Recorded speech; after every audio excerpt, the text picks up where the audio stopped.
নমস্কার বন্ধুরা, তোমরা এসো তোমাদের YouTube channel study knowledge academy. একটা ইম্পর্টেন্ট আপডেট, তোমাদের ডাব্লিউপি রেজাল্ট এটা কবে আসবে সেই নিয়ে অনেকে দেখলাম মেসেজ করেই যাচ্ছ যে ডাব্লিউপি রেজাল্ট কি আসতে দেরি হবে বা কেস হয়ে গেল এরকম সামথিং।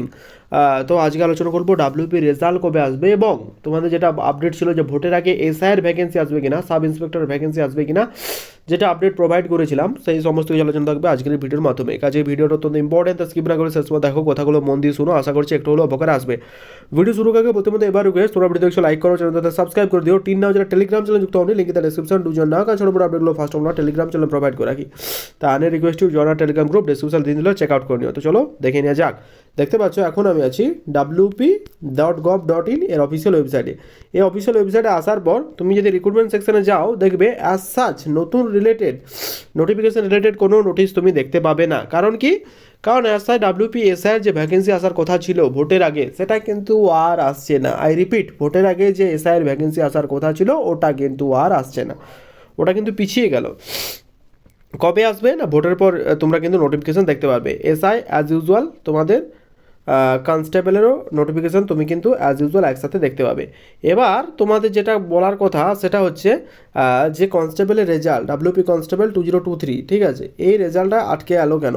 দেখো, কিছু রিক্রুটমেন্ট কেসের জন্য তোমাদের কেস করা হয়েছিল, ওই হাইট নিয়ে সমস্যার কারণে একদল প্রার্থী যায় এবং সেই প্রার্থীরা বিয়ে করে যে তাদের হাইট নাকি সমস্যা ছিল, যার কারণে রিক্রুটমেন্টটা একটু ডিলে হয়ে গেছিলো। তো রেজাল্ট কি আসবে না? দেখো, রেজাল্ট আসার এই মাসের লাস্টে, আই থিঙ্ক ফেব্রুয়ারি লাস্টে আসার সম্ভাবনা সব থেকে বেশি। যদি না হয় অতি শীঘ্রই রাজপথ নেমো এবং তোমরা আন্দোলনের ডাক দাও, আন্দোলনে প্রত্যেককে অংশগ্রহণ করো। এই রিক্রুটমেন্টটা কিন্তু অতি দ্রুত করাতে হবে এবং কেপি রেজা অতি দ্রুততার সাথে দিতে হবে, ঠিক আছে। পিএসসি যে ইন্ডিকেটিভ নোটিফিকেশন বেরোগুলোর কথা ছিল সেটাও কিন্তু এখন ভোটের আগে আসছে না।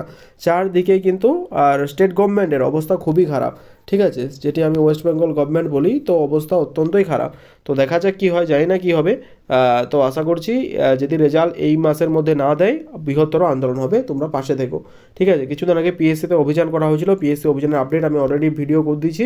ব্যস্ত থাকার কারণে তোমাদের সমস্ত প্রোভাইড করা হয় না, বাট তাও চেষ্টা করি সমস্ত কিছু আপডেট প্রোভাইড করে দেওয়া। তোমরা না দেখে থাকলে টেলিগ্রাম চ্যানেল যুক্ত থাকো, ওখানে আমি লেখনির মাধ্যমে সমস্ত কিছু তুলে ধরে দেবো, ঠিক আছে। আশা করছি আজকের এই আপডেটটা তোমাদের ভালো লাগলো। যদি ভালো লাগলো লাইক করো, চ্যানেল তাহলে সাবস্ক্রাইব করো। থ্যাংক ইউ, দেখা হচ্ছে পরের ভিডিওতে। Thank you.